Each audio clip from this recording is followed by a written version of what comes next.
Estamos de volta no segundo bloco do Conexão Popular, hoje falando sobre a Previdência. E para isso a gente recebe aqui Luiz Antônio Gobo, que é presidente do IPMT. Luiz Antônio, muitos falam que o que tornou a reforma da Previdência necessária no país hoje foi o grande déficit, né? E o senhor já disse no primeiro bloco que o IPMT também tem um déficit. O senhor consegue identificar de onde vem esse déficit? Por exemplo, no regime geral, falam que existem muitas empresas que deram o chamado calote, e aqui no IPMT, como que... Então, no regime geral, toda essa conversa prévia, antes da PEC chegar na Câmara, se falava muito na expectativa de vida, né? Todo mundo tendo uma vida, depois da aposentadoria muito longa, uma expectativa de vida muito longa. Mas ninguém tocava no assunto dos devedores da Previdência, dos grandes devedores do regime geral. Só para a gente ter uma noção, está na faixa de 550 bilhões de reais o valor desses grandes devedores. E tem uns devedores aqui que a gente não entende, eu não consigo entender. Empresas que faturam bilhões no ano do sistema financeiro, que nem aqui, Caixa Econômica Federal deve 1,2 bilhões, 1 bilhão e 200 milhões. O primeiro devedor é a Varig, massa falida da Varig, 4 bilhões de reais. O segundo, a JBS, 2,3 bilhões. O sexto, pulei alguns, coloquei alguns mais importantes, só a Caixa Econômica Federal, 1,2 bilhões. Banco do Brasil, 1,1 bilhão. Bradesco, 670 milhões. Volkswagen, 370 milhões, Volkswagen do Brasil. Santander, 260 milhões. Município de Campinas, 216 milhões. Quer dizer, não se discutiu nada, não se fala disso, eu não sei como eles continuam operando. A gente, pessoa física, fica devendo R$2.000, bloqueia a sua vida, CPF, Serasa, tudo. Essas empresas estão trabalhando normal, fazendo propagandas maravilhosas, em horário nobre, tudo. Triste que, entendeu? Pegando essa listagem que o senhor deu, a gente pega quase que os órgãos do governo que estão devendo para a Previdência dão, né, o valor da primeira, da massa falida da Varig. Sem contar a JBL, que também está envolvida está envolvida em escândalo de corrupção. Então, talvez até a reforma da Previdência fosse mais suave. Eu não sei exatamente se ela está muito rigorosa, né? Não consegui examinar ainda a PEC. Mas talvez ela pudesse ser mais branda, por conta de uma expectativa de recebimento disso aqui. Existe expectativa? Não sei. Deveria existir, deveria ter para receber. O senhor acha meio hipócrita, deveria dar um carnê para cada um desse tamanho, pelo menos. Né? É um pouco hipócrita, então, botar a culpa no trabalhador rural, no professor... De jeito nenhum. Enquanto tantas empresas aí estão devendo bilhões. Além do que, tem aquilo que eu falei para você, a eliminação de vários empregos por causa da tecnologia, né? Infelizmente.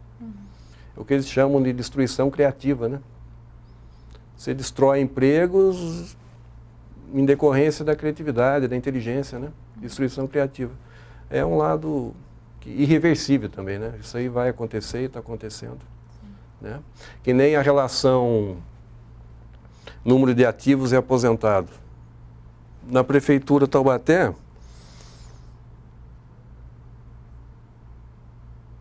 tem uma relação, em relação aos servidores ativos aposentados por entidade. Aqui. De 3 funcionários ativos para 1 aposentado, é pouco. Estudos revelam que deve girar em torno de 10, 11 servidores ativos para cada aposentado. Na Universidade de Taubaté, 1,55 para cada. É pouco, muito pouco. Você acha que ainda tende a diminuir mais ainda? Não, tem que aumentar. Tô falando que tendência.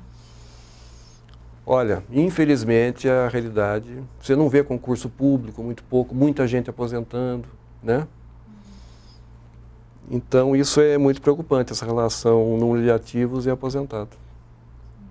Não, isso é uma tendência internacional, infelizmente, né? Mundial. Agora, a gente está focando aqui na nossa situação, mas é a tendência gente falou mundial. Dos devedores, só que também a gente vive, principalmente no caso aqui não só do IPMT, mas em outros municípios, uma situação de uma irresponsabilidade muito grande que os gestores públicos do passado fizeram em casos de servidores que incorporavam salários com 4 anos, não contribuíam, e acho que antes de 2003, principalmente, não é isso? Que tinha direito à integralidade, eles faziam. Certo. E o cidadão não tinha contribuído, não tinha feito um caixa suficiente para manter, e ele saiu do serviço público com um salário muito maior do que a média do que ele contribuiu. Isso não é verdade?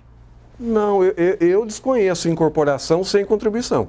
Não, 4 anos. Era com 4 anos, não, 4 anos agora mudou. Ficou uma vida inteira trabalhando com determinado salário, chegando no próximo de aposentadoria, recebia um bônus, uma mudança de cargo, um salário muito maior e aposentava com... Eu acho que isso foi alterado em 2003. Certo. Eu acho que de 2003 para trás, o pessoal ficava 4 anos no cargo, por exemplo, ficava num cargo comissionado com um salário 10 vezes maior. Ah, entendi. E aposentava com aquele salário que ele fica. Aí ele incorpora, né? Porque é a irredutibilidade. Irredutibilidade que se chama, né? Exatamente. Sim, isso existe até hoje. Mas acho não que em Taubaté, isso é geral, várias situações, várias cidades. Como que qual regime que é sustentável dessa forma? Não existe. Então, o plano de carreira dos servidores está para alterar isso, se não me engano, para 6 anos. Mas aqui em Taubaté já são 10, não é? Não, são 4. Uma média... eu tô sabendo, são 4, que eu tenho conhecimento, são 4. Tá para ser alterado para 6 anos. Ah, tá. Mas o senhor não acha pouco? Eu, no pensamento previdenciário, acho pouco. Porque... Se eu fosse servidor ativo, eu achava que estava bom. Mas hoje eu tenho pensamento previdenciário e isso ajuda a prejudicar. E não é questão nem de incorporação. Se eles quiserem, a incorporação é uma coisa.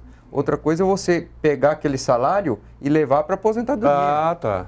Isso. São duas coisas distintas. Isso. Porque você pode incorporar hoje são 4 anos, mas você pode incorporar, por exemplo, com 6 anos, só que você vai ficar ainda 30 contribuindo sobre aquela incorporação. Então, mas isso acabou há um tempo atrás com a aplicação do redutor salarial, né? Ninguém pode ganhar mais que o prefeito, né? Aqui no município. Não, também. Pessoas que incorporaram. É o mesmo caso. Pessoas que incorporaram. Esse seria teve a irredutibilidade, que até há pouco tempo realmente recebia esse salário integral da Previdência, do IPMT, mas hoje em dia eram 28 pessoas, só temos 4 recebendo, que daqui a pouco vai incidir também o redutor salarial nesses 4. É porque hoje, qual que é o maior, não quero saber nem quem é e qual o cargo, mas o maior salário que o IPMT paga hoje? Em torno de? Então, eram 28 que ganhavam acima do prefeito. Quanto que está do prefeito hoje? 17, né? 17 alguma coisa. 17 e pouco. Agora, e daí já incidiu o redutor em 24 desses 28. Faltam 4. Entendeu? Mas tinha vários valores, 19, 25, 30, 35, 22. Esses isso. 4 que faltam não incidiu o redutor por não, briga judicial? Tá judicialmente, tá. Tem recurso, tem que respeitar todo o prazo, todo o trâmite, né? Mas vai ser reduzido. E conforme o juiz manda até ressarcir, né? Que é o ressarcimento, conforme a decisão do juiz. Porque tem uma questão aí que é o seguinte, eu acho que na própria reforma da Previdência, a imprensa discutiu muito, que trata o servidor público como um vilão de toda a história. Só que a questão é o servidor público federal, que já começa com um salário inicial que extrapola o teto do INSS, que se eu não me engano hoje é R$ 5.500, não é isso? 5.000 e perto disso. E a grande maioria dos servidores estaduais e municipais que começam com salário de R$1.000 e poucos. Não, eles falam vilão, que o servidor público é vilão, porque acha que ele aposenta com um salário muito bom. Hoje em dia não se aposenta mais porque incide o teto, mas além disso ele contribuiu proporcionalmente para receber isso. A contribuição maior do INSS gira em torno de 500 alguma coisa. O do servidor público pode ser 1.500, 1.800, de acordo com quanto ganha. Então ele contribuiu proporcional. Agora, e além do que incide o redutor salarial. Quer dizer, praticamente está acabando isso. Antigamente poderia ser que acontecia, agora não. É que nem o IPMT, está adaptando tudo isso, aplicando o redutor, que é uma norma federal. É que na hora de achar um bode expiatório é mais fácil, né? Porque eu acho que não teria que mexer, porque não, é muito... Porque tem uma questão muito importante que não entra, por exemplo, da Previdência, que ninguém discutiu isso, mas, por exemplo, uma pessoa que nasceu com um problema e ele vai ter um auxílio. Isso daí está saindo do cofre da Previdência. Certo. A aposentadoria rural está saindo do cofre da Previdência. Muita gente que nunca contribuiu, tem aposentadoria. Um outro tipo de benefício que a pessoa que nunca contribuiu e tem um BPC que eles chamam? Isso, sai Continuado, tudo, né? Da Previdência. A questão é que a Previdência Geral, quem paga é o contribuinte do INSS. No caso, a nossa aposentadoria não vai para lá. E o que eles querem fazer é dividir isso daí também, né? Ó, uma parte que é benefício sai do Tesouro Direto, para que todo cidadão possa contribuir com aquilo. E a parte da Previdência, de aposentadoria, de assistência do trabalhador seja separado, que é o mais justo, né? E esses benefícios, na verdade, tem que existir, né? Sim. São amortecedores sociais, né? Muita gente Eu acho que ele só sai do montante errado.